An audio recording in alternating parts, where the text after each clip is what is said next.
going on, y'all? And today we're gonna be reading the more of Exodus. I almost said reading the entire Bible, but I mean, yeah. Anyway, welcome back to the Reading the Entire Bible series. We are on Exodus 19, and we're gonna be going to Exodus 19, 20, 21, 22, 23, 24, and yeah. This is a journey, but yeah. Let's get into it. All right. Moses on Sinai. In the third month after the children of Israel had left the land of Egypt, the very same day, they came into the wilderness of Sinai. When they moved out from Rephidim, they came to the wilderness of Sinai, and they camped there. Israel camped at the base of the mountain of Sinai. Moses went up to God on the mountain, and the Lord called to him from the mountain, saying, "Say this to the people, to the house of Jacob, and tell the Israelites, you have seen what I did to the Egyptians, and how I carried you on eagle's wings and brought you to myself. Now, therefore, if you will in fact obey my voice and keep my covenant agreement, then you shall be my own special possession and treasure from among all peoples of the world. For all the earth is mine, and you shall be to me a kingdom of priests and a holy nation, set apart for my purpose. These are the words that you shall speak to the Israelites." So Moses called for the elders of the people and told them all these words which the Lord commanded them. All the people answered together and said, "We will do everything that the Lord has spoken." And Moses reported the words of the people to the Lord. The Lord said to Moses, "Behold, I will come to you in a thick cloud, so that the people may hear when I speak with you, and may believe and trust in you forever." Then Moses repeated the words of the people to the Lord. The Lord also said to Moses, "Go to the people and consecrate them today and tomorrow, that is, prepare them for my sacred purpose, and have them wash their clothes, and be ready by the third day, because on the third day the Lord will come down on Mount Sinai in the cloud, in the sight of all the people. You shall set barriers for the people and all around the mountain, saying, Beware that you do not go up on the mountain or touch this border. Whoever touches the mountain must be put to death. No hand shall touch him, that is, no one shall try to save the guilty party. But the offender must be stoned or shot through with arrows. Whether man or animal that touches the mountain, he shall not live. When the ram's horn sounds a long blast, they shall come up to the mountain. So Moses went down from the mountain to from the mountain to the people and sanctified them for God's sacred purpose. And they washed their clothes. He said to the people, "Be prepared for the third day. Do not be intimate with the woman." So it happened on the third day, when it was morning, that there were thunder and flashes of lightning, and a thick cloud was on the mountain, and a very loud blast was sounded on a ram's horn, so that the people who were in the camp trembled. Then Moses brought the people out of the camp to meet God, and they stood and presented themselves at the foot of the mountain. The Lord visits Sinai. Mount Sinai was wrapped in smoke because the Lord descended upon it in fire. Its smoke ascended like the smoke of a furnace, and the whole mountain quaked violently. And it happened, as the blast of the ram's horn grew louder and louder, Moses spoke, and God answered him with a voice of thunder. The Lord came down on Mount Sinai to the people of the mountain, and the Lord called Moses to the top of the mountain, and he went up. Then the Lord spoke to Moses, "Go down, warn the people, so that they do not break through the barriers around the mountain. To the Lord to see me, and many of them perish as a result." Sorry, I got stuck. Also, have the priests who approach the Lord consecrate sanctify, set apart themselves for my sacred purpose, or else the Lord will break forth in judgment against them and destroy them. Moses said to the Lord, the people cannot come up to Mount Sinai because you warned us, saying, set barriers around the mountain and consecrate it. Then the Lord said to him, go down and come up again, you and Aaron with you, but do not let the priests and the people break through the barriers to come up to the Lord, or he will break forth in judgment against them and destroy them.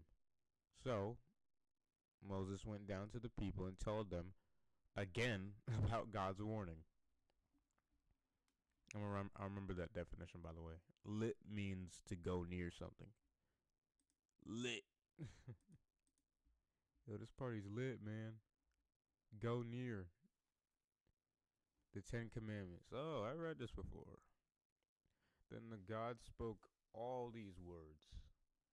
I am the Lord your God, who has brought you out of the land of Egypt, out of the house of slavery.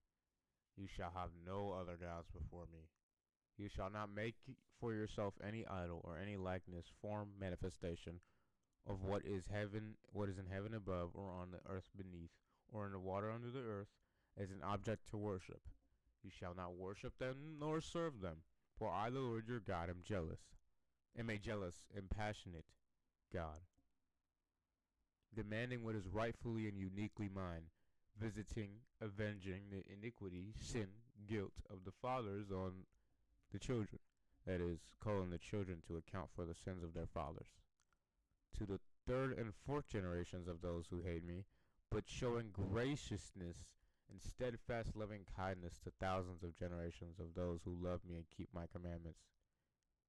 You shall not take the Lord your God's name in vain. That is, irrelevantly and false. That is, irrelevantly in false affirmations, or in ways that impugn the character of God. For the Lord will not hold guiltless, nor leave unpunished the one who takes his name in vain, disregarding its reverence and his power. Remember the Sabbath, seventh day, to keep it holy, set apart, dedicate to God. 6 days you shall labor and do all your work, but the seventh day is a Sabbath, a day of rest and dedication to the Lord your God.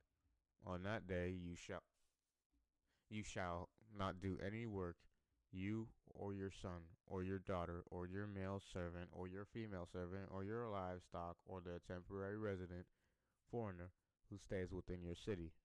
For in 6 days the Lord made the heavens and the earth, the sea and everything that is in them, and he ceased on the seventh day.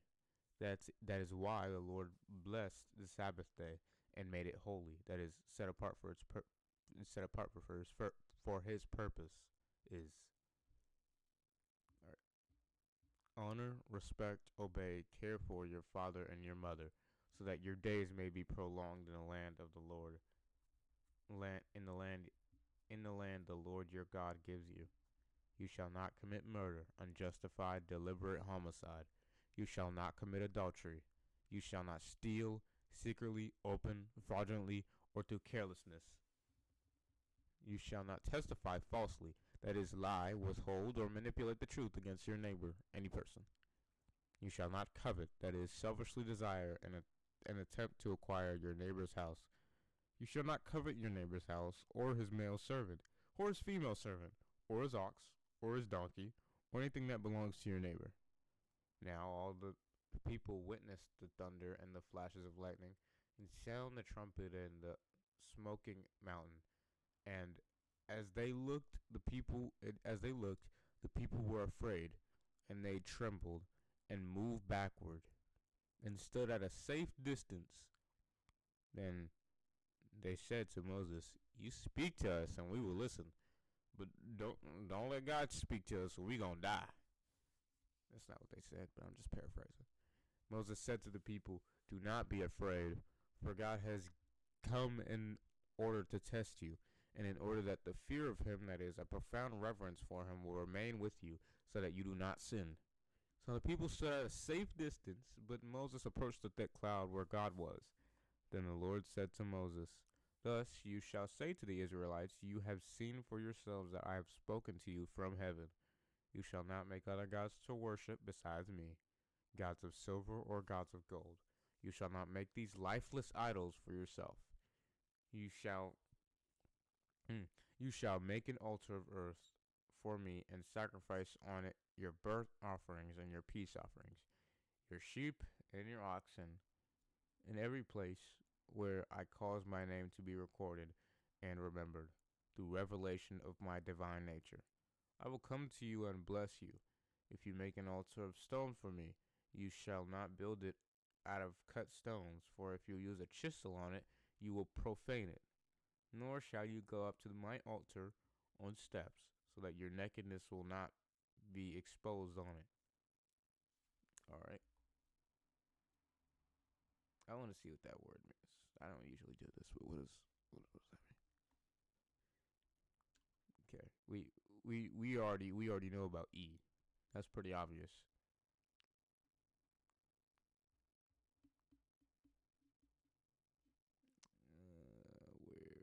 Where is it? I'm just gonna click on it. Wait, no, never mind. That's D. Make common and unholy. Oh, okay, that's profane. Okay, all right. Okay, that makes sense.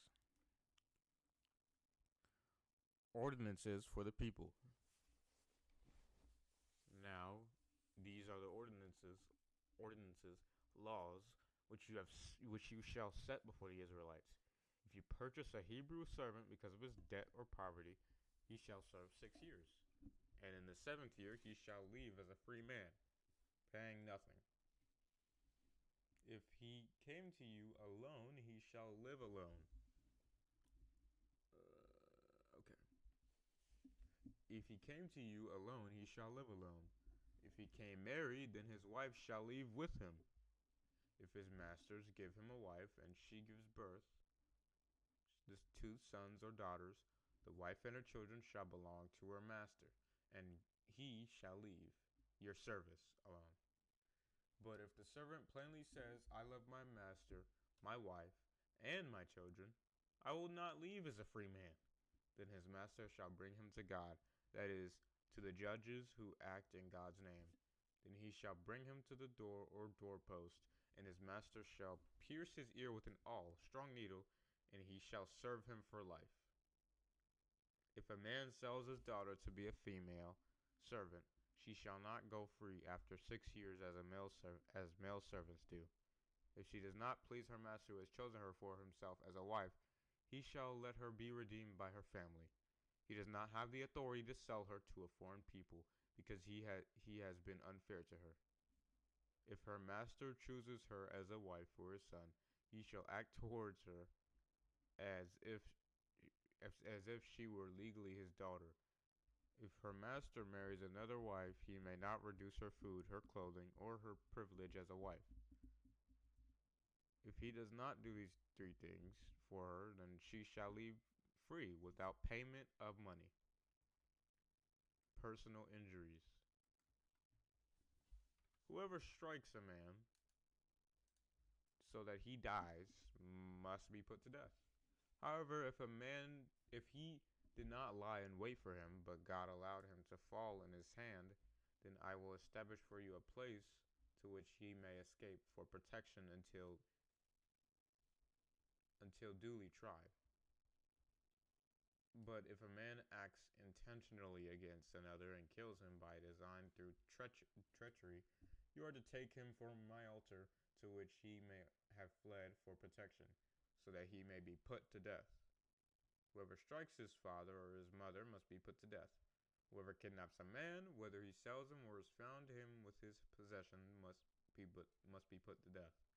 Whoever curses his father or his mother or treats them contemptuously must be put to death. If men quarrel and one strikes another with a stone or with his fist, and he does not die but is confined to a bed, if he gets up and walks around leaning on his cane, then the one who struck him shall be left physically physically unpunished. He must only pay for his loss of time at work, at the costs of treatment and recuperation, until he is thoroughly healed. If a man strikes his male or his female servant with a staff and the servant dies at his hand, he must be punished. If, however, the servant survives for a day or two, the offender shall not be punished, for the injured servant is his own property. If men fight with each other and injure a pregnant woman so that she gives birth prematurely and the baby lives, yet there is no further injury, the one who hurt her must be punished with a fine paid to the woman's husband, as much as the judges decide. But if there is any further injury, then you shall require as a penalty life for a life, eye for an eye, tooth for a tooth, hand for a hand, foot for a foot, burn for a burn, wound for a wound, and bruise for a bruise. If a man hits the eye of his male servant or female servant and it is destroyed, he must let the servant go free because of the loss of the eye. And if he knocks out the tooth of his male or female servant, he must let the servant go because of the loss of the tooth. If an ox gores a man or a woman to death, the ox must be stoned and its meat shall not be eaten. But the owner of the ox shall be cleared of responsibility. But if the ox has tried to gore it on a previous occasion, and its owner has been warned, but has not kept it confined, and it kills a man or woman, the ox shall be stoned, and its owner shall be put to death as well. If a ransom is demanded of him in return for his life, then he shall give whatever is demanded for the redemption of his life. If the ox has gored another son or daughter, he shall be dealt with according to this same rule. If the ox gores a male or female servant, the owner shall give to the servant's master 30 shekels of silver, the purchase price for a slave, and the ox shall be stoned. If a man leaves a pit open or digs a pit and does not recover it, an ox or a donkey falls on it, the owner of the pit shall make restitution. He shall give the money to the animal's owner, but the dead animal shall be his. If if one man's ox injures another so that it dies, then they shall sell the live ox and divide the proceeds equally. They shall also divide the dead ox between them. Or if it is known that the ox was previously in the habit of goring, and its owner has not kept it confined, he must make restitution of ox for ox, and the dead animal shall be his.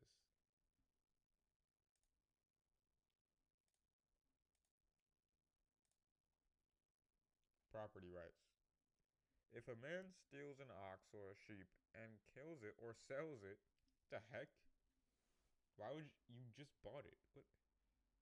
Okay. No, he didn't. I'm over here, bruh. He stole it. But still, that's stupid.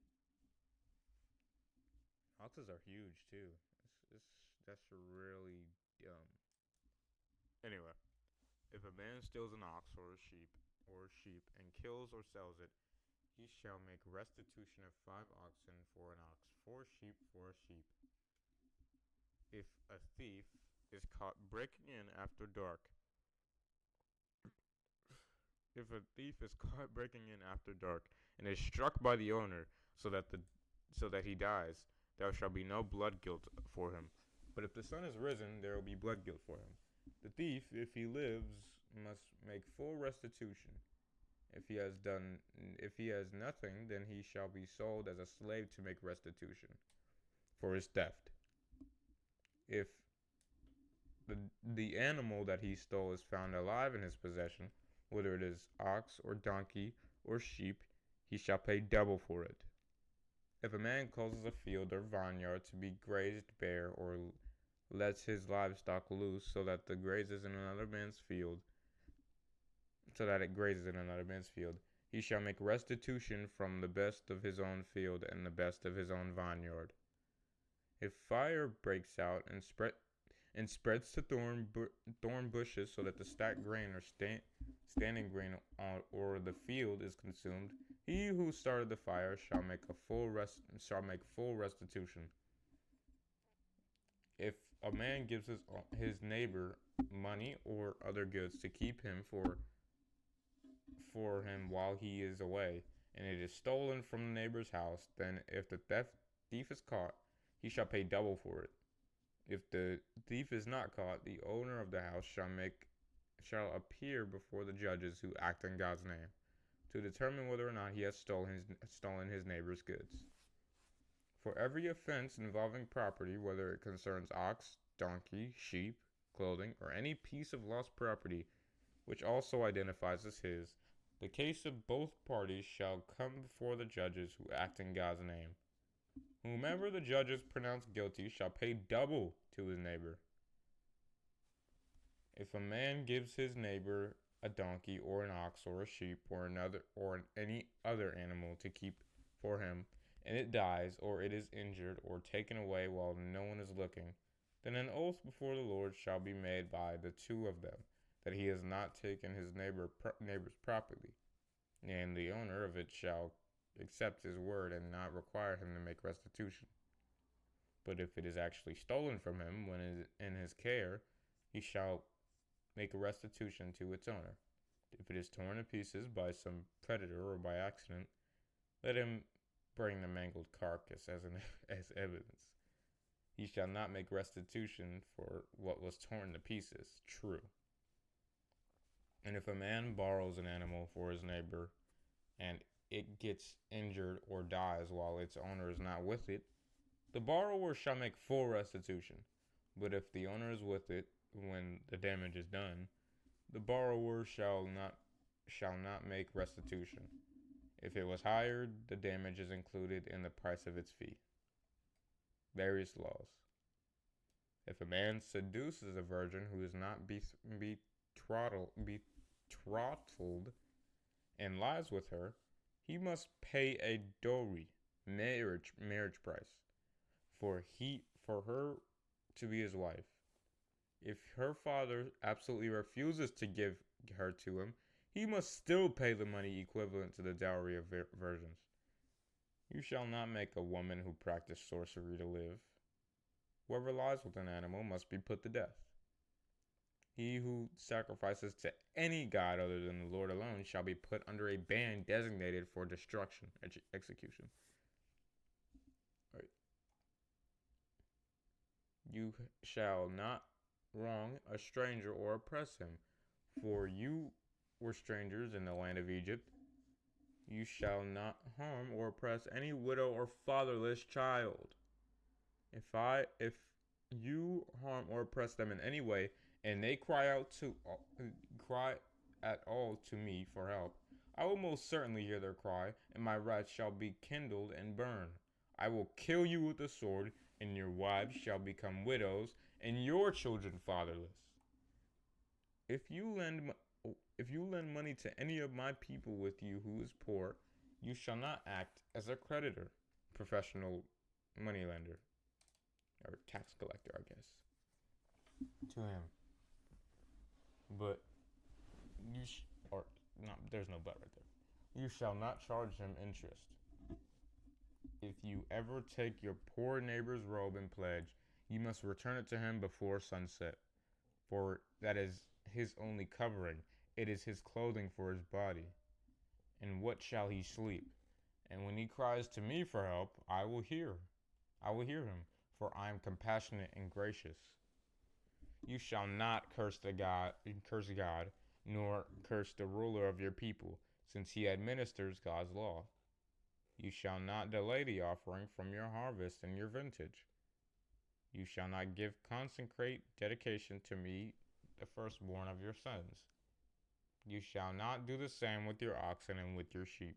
It shall be with its mother for 7 days. On the eighth day you shall give it as an offering to me. You shall be holy men to me. Therefore you shall not eat meat from any animal that has been torn to pieces by predators in the field. You shall throw it to the dogs. Is it hard? Is it hard to cook meat that's been mangled? I don't know. Y'all gonna have to let me know if it's hard or not. Right. Various laws. You shall not give a false report. You shall not join hands with the wicked to be a malicious witness, promoting wrong and violence.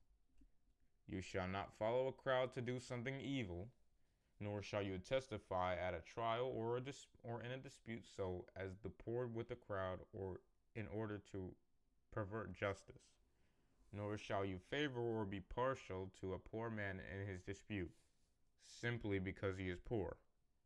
If you meet your enemy's oxen, or oxen, well, yeah, same thing, yeah. If you meet your enemy's oxen or his donkey wandering off, you must bring it back to him. If you see the donkey of one who hates you lying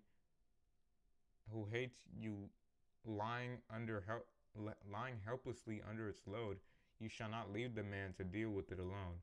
You must help him release the animal from its burden. You shall not bend the justice due to your poor in his dispute. Keep far away from a false charge or action, and do not condemn to death the innocent or the righteous, for I will not justify and acquit the guilty. You shall not accept a bribe, for a bribe blinds the clear-sighted and subverts the testimony and the cause of the righteous. You shall not oppress a stranger, for you know the soul, the feelings, thoughts, and concerns of a stranger. For you were strangers in Egypt. Also, I banged my hand on the table and on the mic because I was wiping my eye while I was reading that. But yeah, the Sabbath and the land. You shall sow your last 6 years and harvest its field, but the 7th year you shall let it rest and lie uncultivated, so that the poor among your people may eat what in the land grows naturally. Whatever they leave, the animals of the field may eat. You shall do the same with your vineyard and olive grove. 6 days each week you shall do your work, but in the 7th day you shall stop working, so that your ox and your donkey may settle down and rest, and the son of your female servant, as well as your stranger, may be refreshed. Now, concerning everything which I have said to you, be on guard. Do not mention the name of other gods, either in a blessing or in a curse. Do not let such speech be heard coming out of your mouth, from your mouth. 3 national feasts.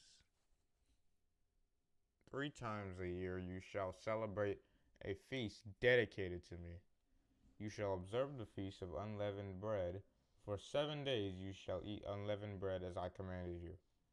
At the appointed time in the month of Abib, for in it you came out of Egypt. No one shall appear before me empty-handed, but you shall bring sacrificial offerings. Also, you shall observe the feast of harvest, weeks, Pentecost, or first fruits, acknowledging the first fruits of your labor, of what you sow in the field. And third, the feast of ingathering booths or tabernacles. At the end of the year, when you gather in the fruit of your labors from the field, 3 times a year all your males shall appear before the Lord God. You shall not offer the blood of my sacrifice with leavened bread, and the fat of my feast is not to be left overnight until morning. You shall bring the choice firstfruits of your ground in the house of the Lord your God. You shall not boil a young goat in its mother's milk. What? That means that someone actually thought of doing that. So, just like some of the laws in Florida, those had to be put there because either they knew someone would do that, or someone did it, or they were just like, bro, I already know someone's gonna do this. Matter of fact, I saw someone do this last week. I already know they're gonna do it. Just put it in the law book, because that's just weird. maybe people are like, oh, it's healthy and beneficial, but even then, it's like, dude, what do you gain out of that? You don't gain anything. I guess just like a different taste. I don't know. I just know that someone must have wanted to try that, and that most definitely called someone out. Anyway, conquest of the land. Behold, I am going to send an angel before you to keep and guard you on the way and bring you to the place I have prepared. Be on your guard before him. Listen to it and obey his voice. Do not be rebellious towards him or provoke him, for he will not pardon your transgression, since my name, authority, is in him. But if you will indeed listen to and truly obey his voice and do everything that I say, then I will be an enemy to your enemies and an adversary to your adversaries. And my angel goes before you and brings you to the land of Amorite, the Hittite, the Perizzite, the Canaanite, the Hivite, and the Jebusite. I will reject them and completely destroy them. You shall not bow down to worship their gods, nor serve them, nor do anything in accordance with their practices. You shall completely overthrow them and break down their sacred pillars and images of pagan worship. You shall serve only the Lord your God, and he shall bless you your bread and water. I will also remove sickness from among you, nor no one shall suffer miscarriage or be barren in your land. I will fulfill the number of your days. I will send my terror ahead of you, and I will throw into confusion all the people among whom you come, and I will make all your enemies turn their backs to you in flight. I will send hornets ahead of you, which shall drive the Hivite, the Canaanite, and the Hittite before you. I will not drive them out. I will not drive them out before you in a single year, so that the land does not become desolate due to lack of attention, and the wild animals of the field do not become too numerous for you. I will drive them out before you little by little until you have increased and are strong enough to take possession of the land. I will establish your borders from the Red Sea to the Sea of the Philistines, the Mediterranean, and from the wilderness to the river Euphrates, for I will hand over the residents of the land to you, and you shall drive them out before you. You shall not make a covenant with them or with their gods. They shall not live in your land, because they will make you sin against me. For if you serve their gods, it is certain to be a trap for you, resulting in judgment. Yikes. Alright, anyway.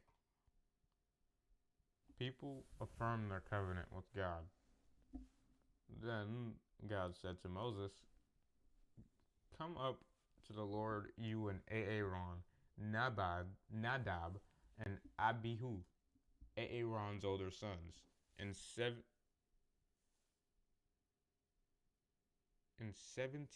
of Israel's elders, and you shall worship at a safe distance.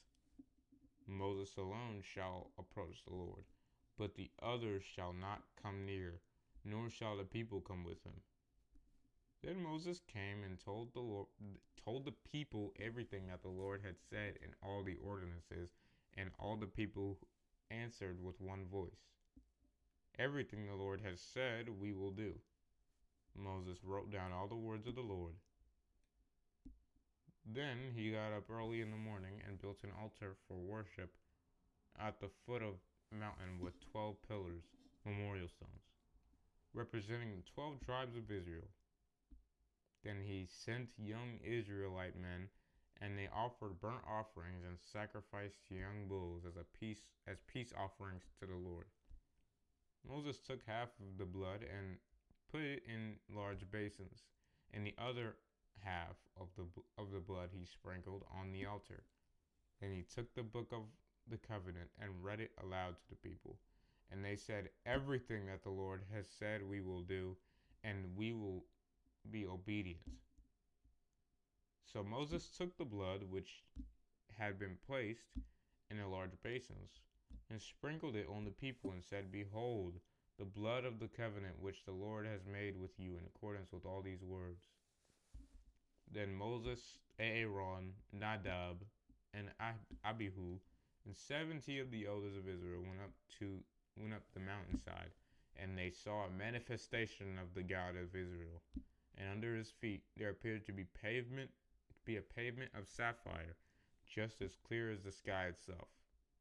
Yet he did not stretch out his hand against the nobles of the Israelites, and they saw the manifestation of the presence of God, and ate and drank. Now the Lord said to Moses, come up to me on the mountain and stay there, and I will give you the stone tablets with the law and the commandments which I have written for their instruction. So Moses arose with Joshua, his attendant, and he went up to the mountain of God. And he said to the elders, wait here for us until we come back to you. Remember that Aaron and Hur are with you. Whoever has a legal matter, let him go to them. Then Moses went up to the mountain, and the Lord covered the mountain. The glory and brilliance of the Lord rested on Mount Sinai, and the cloud covering it for 6 days. On the 7th day, God called to Moses from the midst of the cloud. In the sight of the Israelites, the appearance of the glory and brilliance of the Lord was like consuming fire on top of the mountain. Moses entered the midst of the cloud and went up the mountain, and he saw he was on the mountain 40 days and 40 nights. Hey, that's how long Jesus fasted. Anyway, the Hebrew verb to stand or arise is an instruction to to fulfill a command, somewhat similar to the military command, attention. That's very interesting. See, this is why we need to do exegesis. But yeah, anyway, that's it. I would talk about a little bit more, but I think I got the gist. God bless.